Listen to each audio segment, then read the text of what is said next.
Whether we're talking about putting together cards, envelopes, handkerchiefs, banners, tattoo stencils, portraits, pop-up books. No bull. I've seen some of the most creative pop-up cards while serving time. Cards that say things like, yo, I thought you was gonna be there forever, and when you open that joint up, a giant comes right on out. But nah, it seemed the meat rock, and I'm not talking about what they're serving on the tray for dinner in here, was more important to you out there. The meat rock, bing, like a pop-up card though, hit you right in the face. Sometimes you gotta put that message in 3D to help make them out there understand what you're going through on the inside.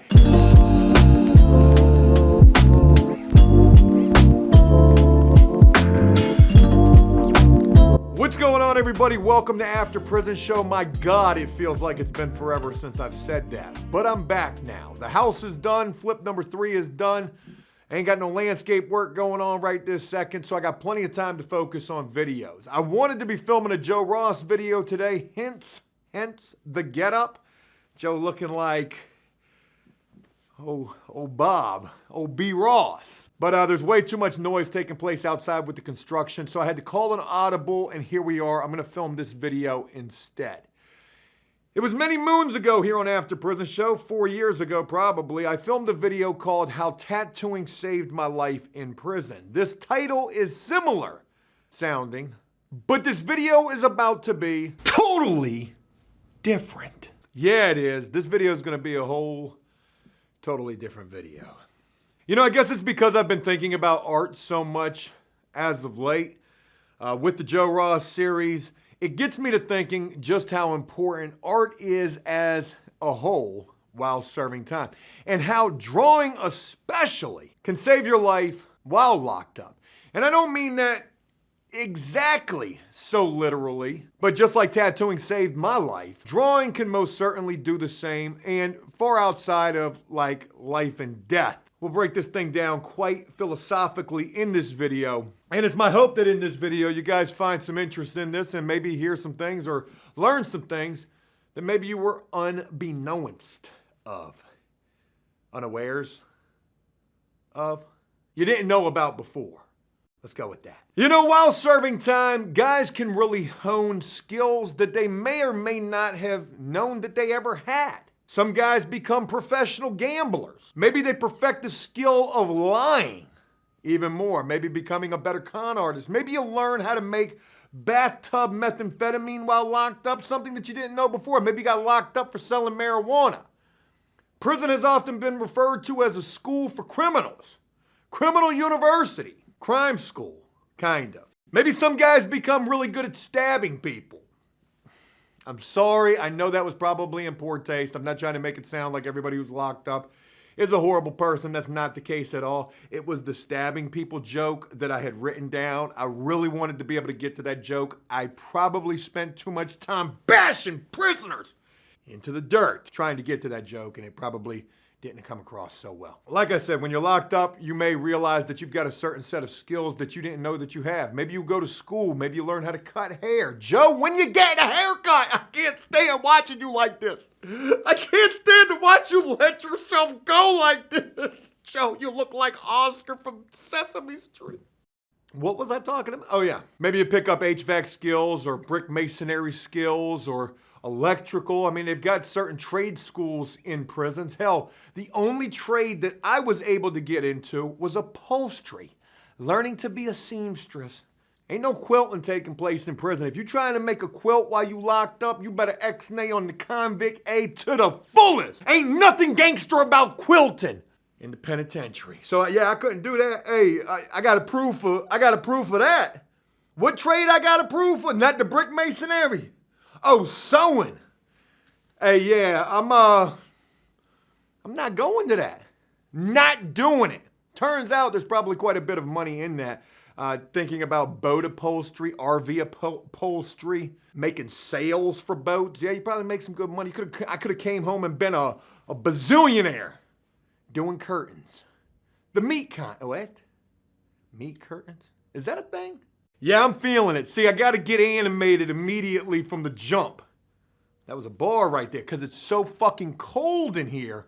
And I ain't got but this see-through chatterbait type of top on right here. I was supposed to be drawing a picture of a mugshot. But there's a lot of exterior noise out there. Not only could drawing save your life literally, let's say you're a dude who's not the fighter type, maybe you look like me, a beautiful like a sculpture of the male figure. Hair just looking like a blooming onion. You know, but you ain't no fighter, you a lover. You a lover. Dudes might try you. Maybe they try to give you a tougher time. Maybe they think they could take advantage of you. And if you ain't making commissary and they can't extort you, they might try to take it some other type of a way. And you don't want me to go any more deeper with that. Deeper. Probably a bad choice of words right there. But, you know, if you do have a certain skill set or you're working on a certain skill set, that could be looked at favorably. We talked in the past how certain prison hustles can make you useful in the housing unit. All the shot callers need somebody who can wash the skid marks out of them white ta-dun-ta-duns, they underoos. So there I was, standing there in my underoos. The Town, Ben Affleck. Great movie. Certain hustles can make you useful. Art is certainly no exception to that. Drawing especially. While locked up, dudes are gonna need things drawn. It's gonna be a necessity. Birthdays, anniversaries, your kid's birthday. When is that again? How many you got? Whether we're talking about putting together cards, envelopes, handkerchiefs, banners, tattoo stencils, portraits, pop-up books. No bull. I've seen some of the most creative pop-up cards while serving time. Cards that say things like, yo, I thought you was gonna be there forever, and when you open that joint up, a giant comes right on out. But nah, it seemed the meat rock, and I'm not talking about what they're serving on the tray for dinner in here, was more important to you out there. The meat rock, bing, like a pop-up card though, hit you right in the face. Sometimes you gotta put that message in 3D to help make them out there understand what you're going through on the inside. And that not only is priceless, but that's the type of shit you can't buy that off a commissary. You can't buy no special anniversary card or what you thought was your anniversary that says, I thought you was gonna be there forever, and you open that joint up and bang, that meat rock come flying up out that. You gotta duck. Duck. Dudes are always gonna want things drawn. And then as an artist, or you know, if you draw, you don't gotta be an artist to draw. You know, there's a whole flip side to the coin as well. You got dudes who will just wail. I mean, I wailed. That's how I got on the mural crew. I was the weakest of the artistic when it came to the three of us who were on that mural crew. I did cartoons. Like, I couldn't do no portraits for reals. I wasn't that damn good, but there were other dudes who were bodying that shit. But you'll have dudes who will wail, whether it's for the survival. Hey, look, just keep them off of me. If I'm drawing, they gonna need me up in here, and that ain't gonna be taking place. But if I'm drawing, not only they gonna need me up in here, and they might leave me alone, the wolves might stay up off of me. But shit, I might be able to get something up off of them. And I ain't talking what you think. I'm talking about an icy white honey bun, a white girl, or a ramen soup or a Mountain Dew. Well, I be spitting that shit like, I mean, not just with the lisp, but I be spitting that shit philosophically, boy. It's like spoken word poetry in this bitch. Are we at the coffee shop? Art's super important. Whether you take it serious, you want to get better with art, maybe you've got plans for when you come home. Like how I said, drawing can save your life while serving time. You know, far outside of literally, but hypothetically, metaphorically as well. It might give you hope. I will never forget, for me especially, I was sitting there in isolation. Hadn't even gotten my time yet. I mean, I've been in the jail for almost a little bit more than a year. I get knocked off for tattoo paraphernalia and a knife. Yeah, that's right. Hey, they found a knife on old Joe. They thought Joe was gonna stab something. I warned. That bitch was a makeshift MacGyver penitentiary-made screwdriver. I was trying to dig through them walls. I was trying to get the hell up out of there, but that didn't work. So I told them it was a knife. They said, is this a knife? I said, damn right, that's a knife. It's not an escape mechanism, that's for damn sure. Not to mention, when I got knocked off, there was another dude who just got caught for the same thing. Except they gave him that escape joint. And that was some extra time on his sentence. Joe, you dry snitching on yourself. Yeah, but there's a statute of limitation. I don't know. Could I go back for admitting that? I might. Shit. Could. Shit. Anyway, so when I was in isolation, I don't even think I was really drawing at that time. I know I wasn't.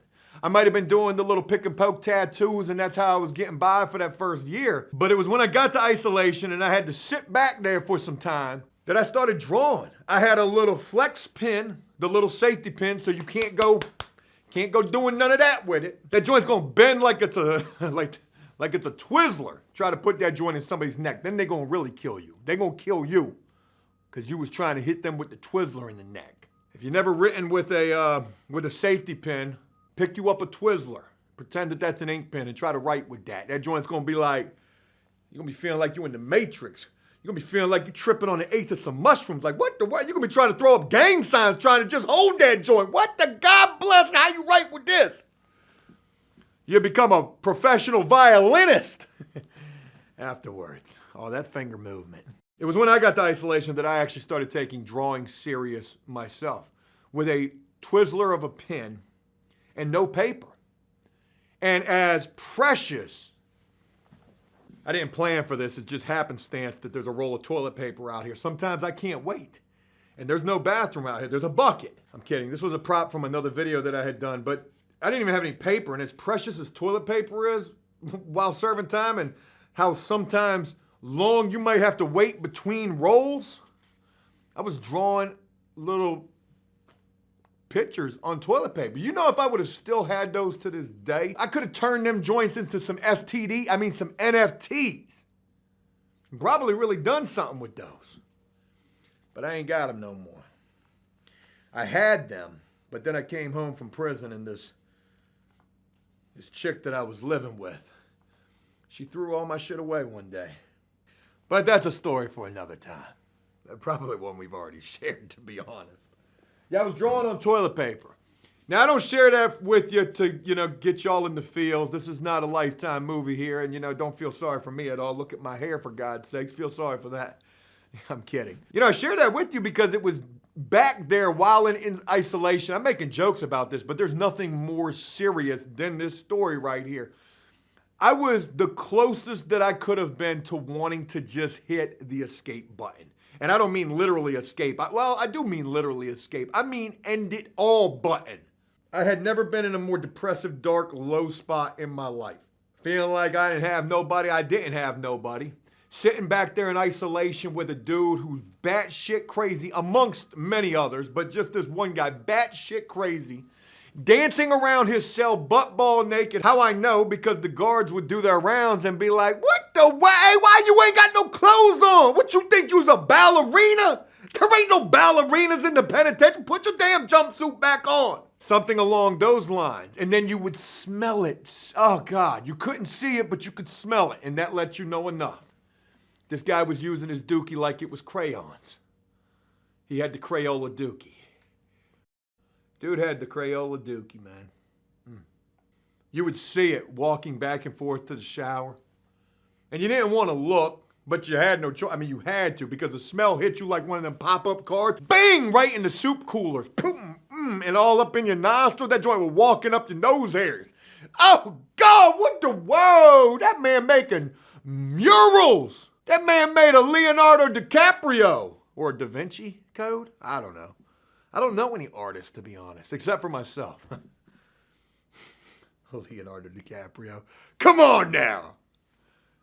You've either long since clicked off of this video or you're enjoying this. And if you are enjoying this, if you're still here, hey, hit that like button for me though. Hey, likes help the algorithm. And at this point, that algorithm done forgot about old Joe. Nowadays, everybody want to, like the guy something to say. Sorry, I was trying to write a song. I was going to rewrite the Eminem song. And I'm sitting here like, you got to be humbled to a certain degree too. Just sharing this with you, I think to myself, I'm like, damn, here I am just a few cells separated from this thug life for life convict ballerina dancing around butt ball naked. Sort of like Jim Carrey in that movie Ace Ventura, put me in, coach. except black and butt ball naked, and playing with his fecal matter, right? So here I was, just a couple of cells separated with a Twizzler of an ink pen on a roll of toilet paper trying to draw pictures for whatever reason. And that was the first thing that started giving me some sense of a glimmer of hope. Well, maybe for this other gentleman, maybe that Dookie Crayola was giving him some sense of the same. I'm being dead serious, as crazy as that probably sounds. I remember thinking while I was in isolation, I was like, damn, man, I'm going to be a cartoonist. I'm going to be like in the Sunday newspapers. Like, that's what I really wanted to focus on. And then I was like, when I got to prison, I'm tattooing. I'm trying to get better with my tattooing. I'm trying to get my art game to the best possible place that I can get it. And it was always subpar at the very best. It's still subpar at the very best. But when I got to prison, I started wanting to do cartoons for Playboy. And it was while drawing these cartoons, these explicit natured cartoons that were literally just cartoons. I mean, there was nothing even real, all that realistic about these pictures that I was drawing, that a couple of crazy things happened during that time. The first would be getting caught numerous times by female correctional officers, twice I can remember. Once was during a shakedown. Actually, that wasn't true at all. That lady actually pulled out the real deal imagery, the flicks.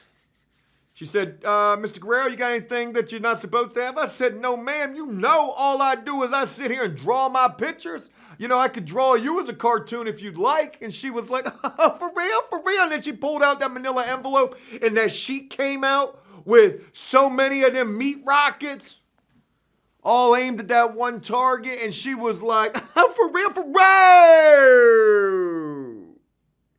Hey, you know you're not supposed to have this, right? She let me keep it. She knew the struggle was real. And that's how I knew that she was actually not too bad. Had that happened to anybody else, they'd have been like, it probably happened to me. I ain't gonna. Had it happened to anybody else, they would probably have been like, hey, yo, she let me keep that joint. You know what that says about the way she feel about me? That was actually cool. But there was another time when this sergeant lady walked up behind me and I was drawing a real nefarious cartoon. And she was like, Mr. Guerrero, what is you drawing? What is that? Oh, man, she put me on blast in front of the whole housing unit. I was beat red, redder than a radish. I was like, Miss Sergeant Lady, I can't remember what her name was. I was like, yo, hey, it's just a cartoon. You know, we locked up. Dudes ain't gonna have nothing but the most vivid of imaginations. Yeah, but also, there was this other time, a couple of other times actually, where, you know, dudes would come up to me and they'd be like, hey, man, hey, you be drawing? Nah, I'm just sitting here with this Crayola marker in my hand because I ain't got no ink pen. Yeah, I dabble a little bit recreationally. And they'd be like, hey, could you draw me something that I could, you know, could I draw you something that you could, you know what? Send home to your kids, to your love, a card for your mother? That's the first thought coming to my mind. You would like me to draw, you know, some kind of a sentimental card for your mother? Nah, that ain't what I'm talking, you know, draw me something that, you know, I could laminate.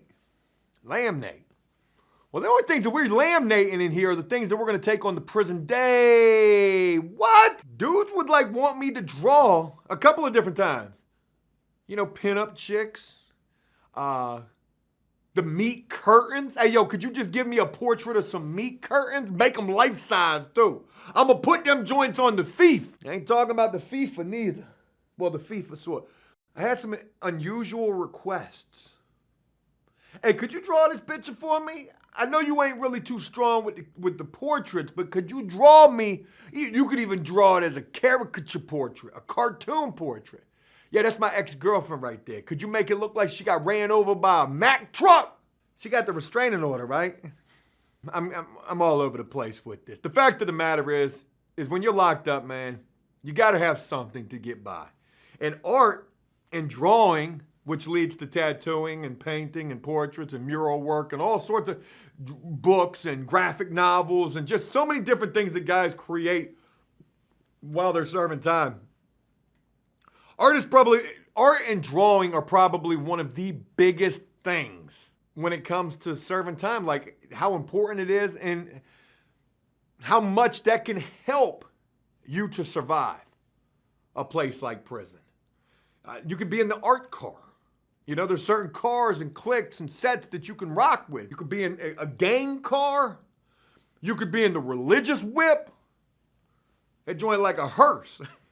What?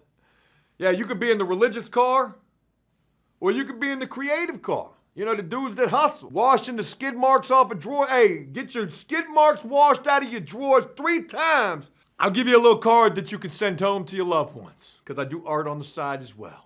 Not to mention, hey, when they see you drawing, when them staff members see you draw, you draw me a tattoo.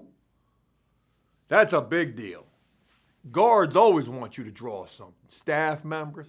That might get your foot. That might get your foot. My old Fargo boots. In the door, so to speak. Hey, yo, you remember that one time that I drew that tattoo stencil for you? Well, that shit wasn't free. I'm gonna need you to scratch my back because I scratched yours, so to speak. That probably, a lot of times that's not going to work out, but it's always a good opportunity to try to shoot your shot. Yeah, I'll draw this tattoo stencil for you if you could, bring that pack in. A couple ounces tobacco, 3 cell phones, and a couple ounces of the devil's lettuce. Should suffice. Drawing in prison. A great way to pass the time. A great way to avoid problems. Unless you draw a portrait of somebody's kids and that joint come out looking like some shit out of the Lord of the Rings. But your kids look like that for real. You got some ugly fucking children. I'm just saying. I drew them joints spot on. I can't help the fact your son looked like Spock mixed with Shrek, mixed with Schweeble, whatever the thing's name is from Lord of the Rings. I don't know. Not only a great way to pass the time, great way to make friends, make some money. Something that could give you some hope.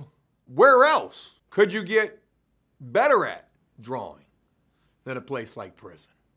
I was going to say, so if you want to get better at art, go to prison, but that's not, yeah. I ain't no hell of an artist, but it was while serving time. That's where I had the time to at least try to draw halfway decent. And that's why I'm able to do the Joe Ross videos and have a sense of confidence to a certain degree that they're going to come out at least passable. Talking about drawing mugshots as cartoon portraits. Folks, that's it. I just wanted to share this little topic and little food for thought with you guys, and I hope that this was a video that you enjoyed. And if it was, leave a like and a comment letting me know exactly what you thought about this. I'll definitely look forward to hearing what you have to say. As always, until next time, enjoy life, the free world. Never take a moment for granted and make the most of every day. Peace!